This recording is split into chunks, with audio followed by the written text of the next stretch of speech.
Nigeria's Minister of Education, Dr. Tunji Alausa, made a statement yesterday that a lot of people may have missed. And it's understandable. There's a lot of talk around politics, talk around other issues. So they may have missed that very important statement he made, saying that 60 million Nigerian children aged 5 to 14, in his words, are learning poor. Now, this means they cannot read properly.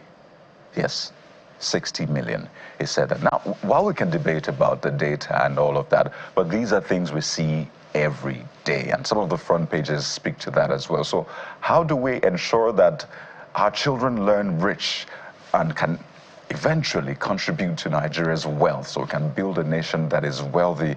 That's where we're starting from this morning. And we're joined on the program, as you can see, by Professor Josiah Jiboye from Department of Arts and Social Sciences, Education, University of Ibadan. He's immediate past registrar and Chief Executive Teachers Registration Council of Nigeria, TRCN, and former President, Africa Federation of the Teaching Regulatory Authorities, joining us from Ibadan, the Oyo State capital. And we also have the Commissioner for Basic Education, Yobe State, Associate Professor Abba Idris Adam. Good morning, gentlemen, and you're welcome to the Morning Brief. I'll begin with Prof. Ajiboye, and I just want you to speak to that data.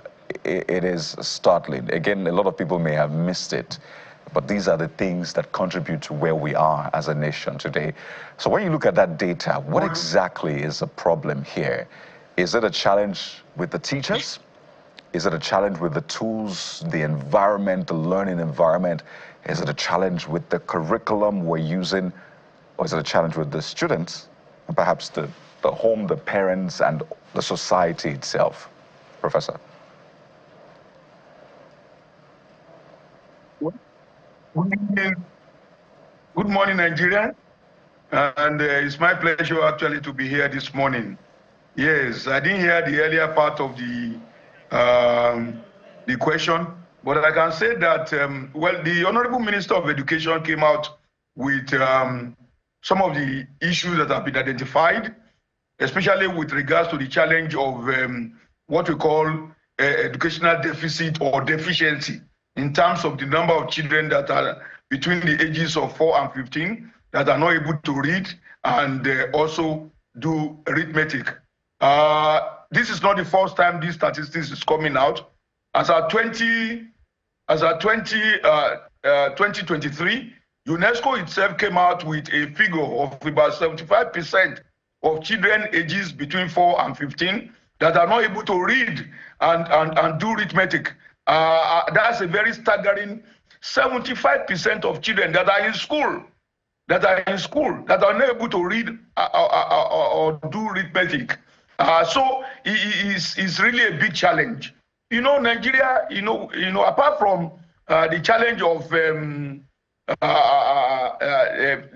literacy deficit, or what you can call educational deficit, we also have the challenge of out-of-school children. So when the Honorable Minister came out with these statistics of the number of students that cannot read or do mathematics, well, some of us are not surprised. And we look at it. There could be so many factors that are responsible for this.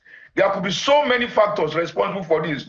Well, like you mentioned, we have the teacher factors, we have the learner factor, we have the environmental factor. And when you look at the major thing that we have been talking about for a long period, that's about funding of education. It's a big challenge. There's no way you are going to have high level of achievement in terms of learners' achievement in education when the level of funding of the education system is still very, very low. Nigeria is challenged in this particular area. And also, you talk of infrastructural deficit. But everybody can sit back and identify some of the challenges that are associated with this.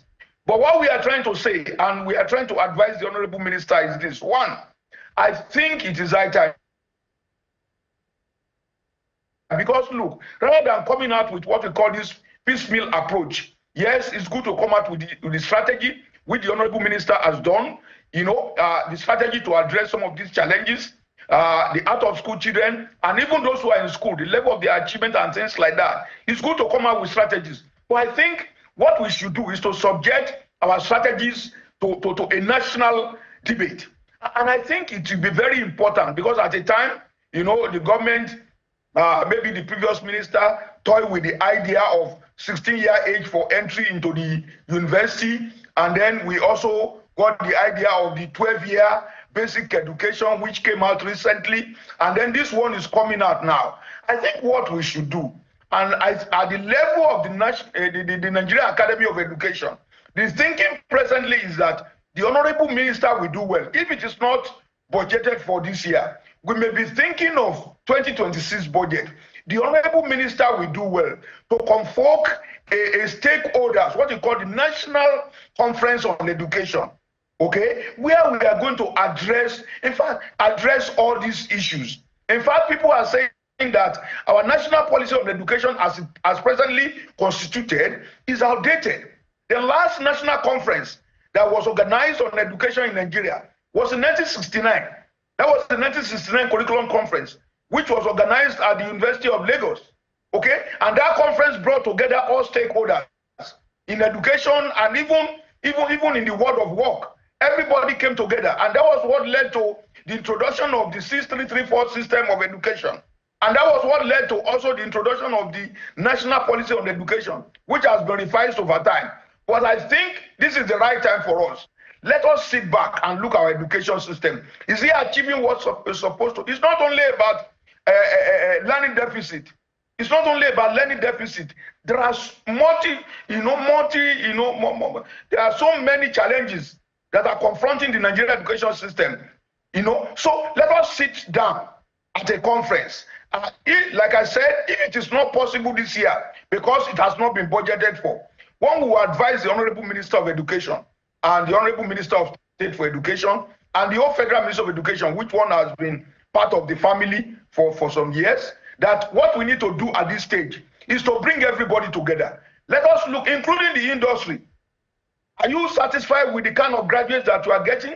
And what kind of graduate do you need? If a child, in primary 5 and 6 could not read or write, and that is what the statistics the Honorable Minister is giving us is saying.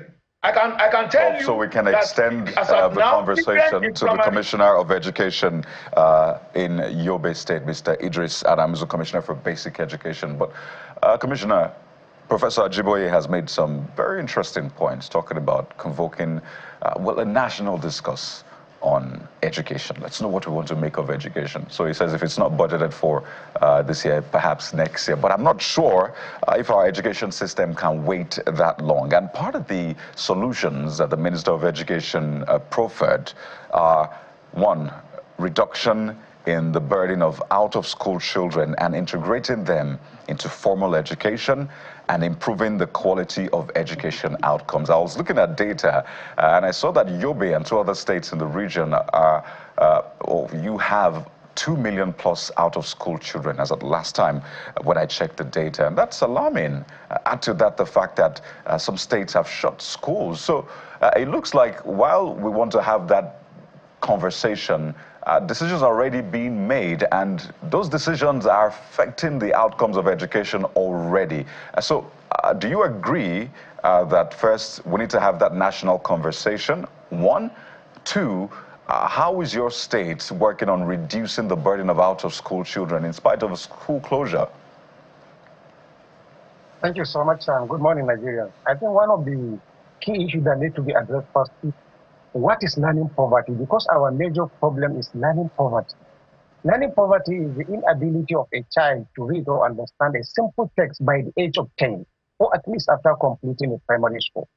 And according to the UNICEF, as just rightly mentioned by the Prof, about 75% of school-age children in Nigeria suffer from learning poverty. And this, the number presented by the Honorable Minister in our last engagement with him in Abuja, is about 16 million. And 75% of this 16 million is about 45 million. This 45 million that we are talking about is higher than the entire population of Senegal, Chad, and Benin combined. So we are not talking of a small number. However, I think one of the best things we need to do is to look at the root causes. What are the things, what are the factors responsible for this? A child will complete a primary school but cannot read or understand a simple text. Number one, we have what we call the poor quality of education. Under the poor quality of education, you have lack of qualified teachers in schools. I don't want to say lack of qualified teachers in Nigeria, because in Nigeria we have many qualified teachers. The problem is that these qualified teachers don't want to stay in school. It is very common, for example, in Nigeria to find a qualified teacher who has acquired all the skills and methodologies of teaching and learning. You find him working in a bank. Secondly, is that the outdated curriculum that we are using. Our curriculum does not align with the current realities in Nigeria. We are teaching students courses that cannot contribute meaningfully to the development of Nigeria or to our GDP. For example, we completely ignore skill acquisition in our primary and secondary schools education. The next thing is outdated teaching and learning methodology. Up to now, our teaching in Nigeria, is focusing on rote memorization. You will find a child memorizing bunches of books, speeches, formulas, and whatever. And by the time he graduates, after like 2-3 years, he will forget almost everything, and then he will become illiterate, but with a degree certificate or a secondary school certificate. Another factor is the one mentioned by the prof, out-of-school children. And these out-of-school children, for you to address the problem of out-of-school children, you need to address the factors that are contributing to that. Number one, you have poverty. Some of the parents don't have the financial capability of sending their children to school. Not because they don't want to, they want to, but the responsibilities of sending the children to school is beyond their ability. Another thing is insecurity and conflict. Most of the areas where people suffer from insecurity and conflict or communal clashes, it is very common to find students or children out of school because the situation is not that peaceful for them to go to school. For example, in Yobe State and Borno and Adamawa during the Boko Haram insurgency, where these insurgents target school facilities. So it is very dangerous for you to send a child knowing fully that he may lose his life if he go to school. Another factor is language barrier. We in Nigeria, we are learning the language and the knowledge at the same time. How is it possible, for example, for a child, for a Hausa child, for a Yoruba man, for example, to teach a Hausa child Yoruba language and mathematics at the same time, and we want him to understand this mathematics fully? Most of the countries that do not suffer from learning poverty, you find that they are teaching in their own native language. So the language barrier is creating like inferiority complex for students to participate in the class. You may ask a question, a student may know the answer, but because of the medium of instruction, he cannot communicate properly. That will stop him from participating. And when he made a mistake, his colleagues will laugh at him, and this will discourage him from coming to school. So all these factors, unless they are addressed, definitely the learning poverty will be very difficult to erase in our Nigerian education system. All right, Prof, let's maybe look at possible solutions. You've raised a couple of things, and I want to bring in AI in all of this. How this revolution that AI has brought can help close this gap. 70% in this learning poverty is a big number. This question is for Prof. So how can we use AI? Because that's a tool the world has right now, whether you are in Nigeria, you're in America, and all of that. But the commissioner has mentioned something that has to do with literally affecting the dignity of a child, knowing the answer, but because of language barrier, is not able to respond to that particular question because it doesn't want to be laughed at, she doesn't want to be laughed at. How do we close that particular gap as well? Because it's sometimes quite unfair that because the person is not well articulated, can't articulate his or her thought very well, but has ideas, but those ideas are dismissed because of the way he or she sounds, and it's not native language, it's a foreign language. Prof. Well, let me start from this. The fact that, look, the commissioner actually talked about the curriculum, outdated. I want to say that the Federal Ministry of Education, with his agency, with the Nigerian Educational Research and Development Council, have recently reviewed a lot of the curricula that we have in our schools. In fact, a new set of curricula have been introduced in terms of skills, okay? Because this is the way we are going. We are going the way of, what the minister called STEM, STEM, okay, in terms of mathematics and even machine, okay? So this is where what we are saying is that, look, artificial intelligence and even technology generally, we have to come in. Look, Nigeria cannot stand aloof of what is going on globally, okay? The rest of the world is not going to wait for us as a country. And that's why we have to look for ways by which we have to integrate technology into our educational system. And I think the NERDC recently is looking towards this direction. What we need to do is for the government to be able to fund the review of the set of curricula in our schools. And that also, comes back to what I said earlier on. It's not good for us to be doing these things piecemeal nature. It's not good. I think what we need to do is to look at the comprehensive thing. Let us sit down together, look at the whole of, including the world of the industry. Let them come out and tell us the kind of graduates that they need. If a child is leaving primary school level, what is supposed to be the minimum level of literacy and numeracy that child should have? What is the level of basic skills? We know in the past that a child that finishes primary school in the past, okay, even middle school, when we have modern school there, even those child that finished secondary school, they were gainfully employed. They started their employment with secondary school leaving certificate. But today, can we have the same thing? Can a child that finishes secondary school be employed anywhere today? Let us look at it very well. And so I think it will do us well as a nation.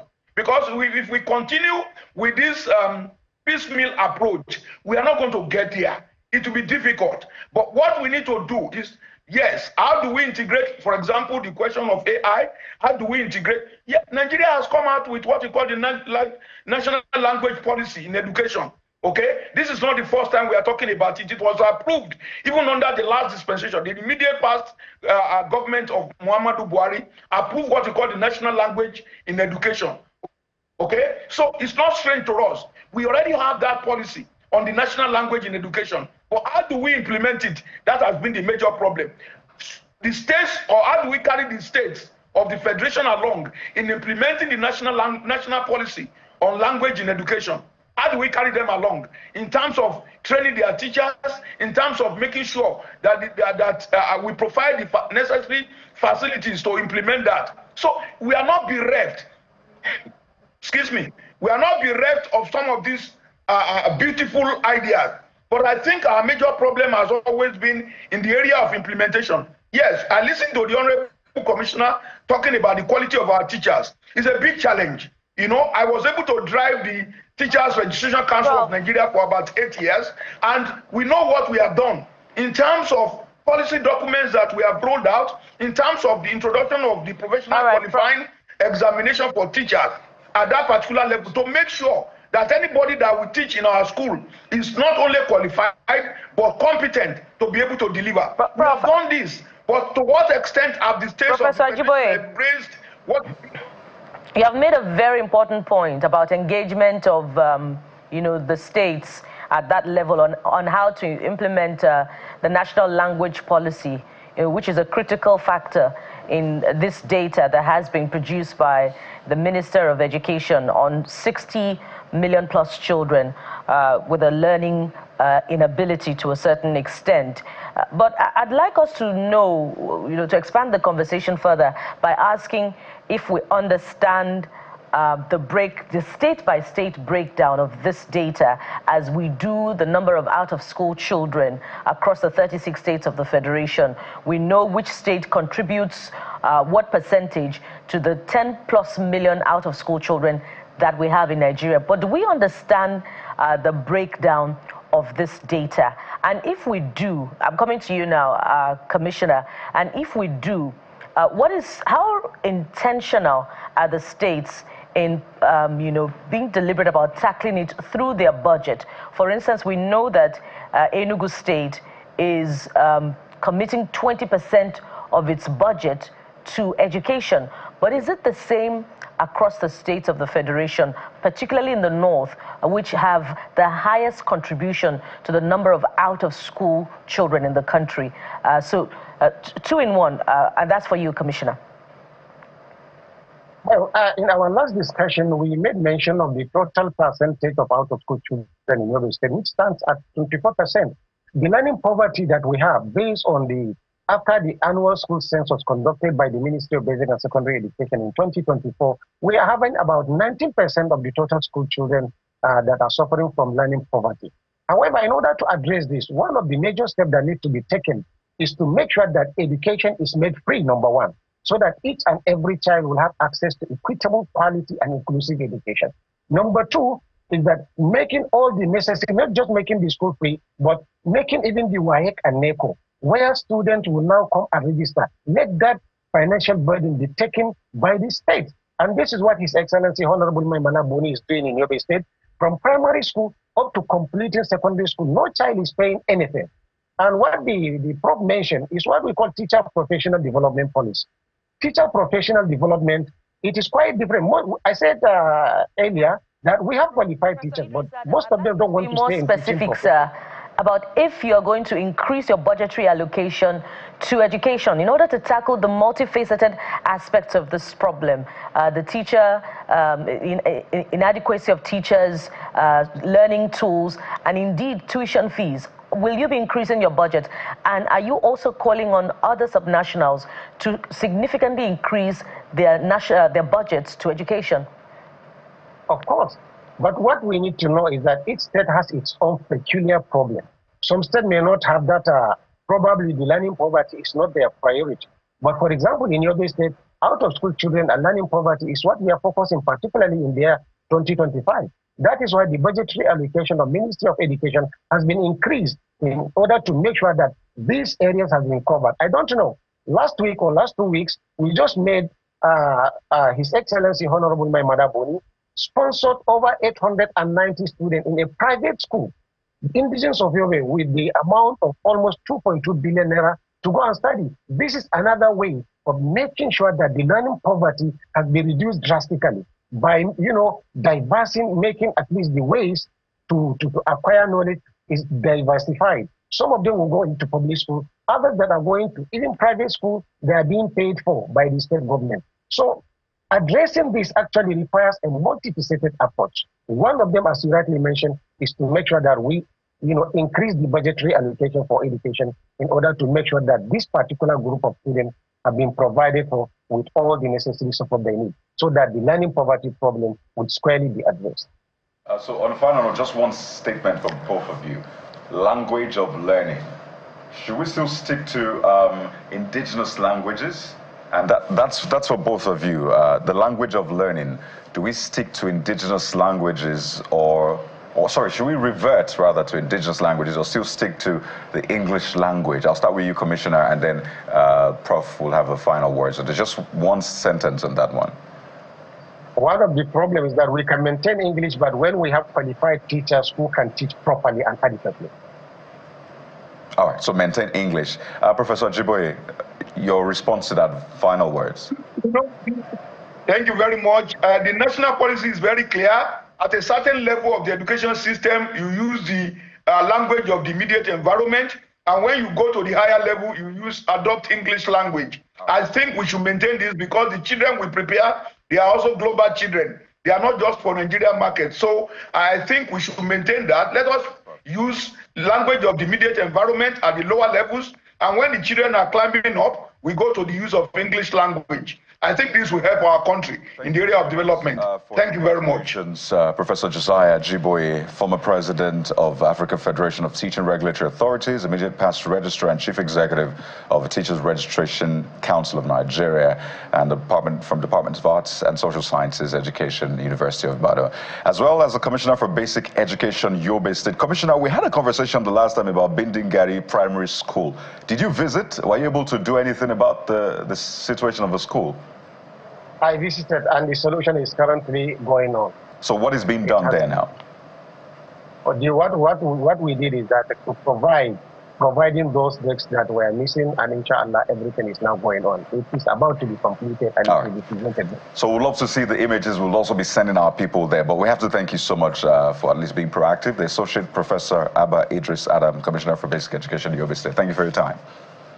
You're welcome.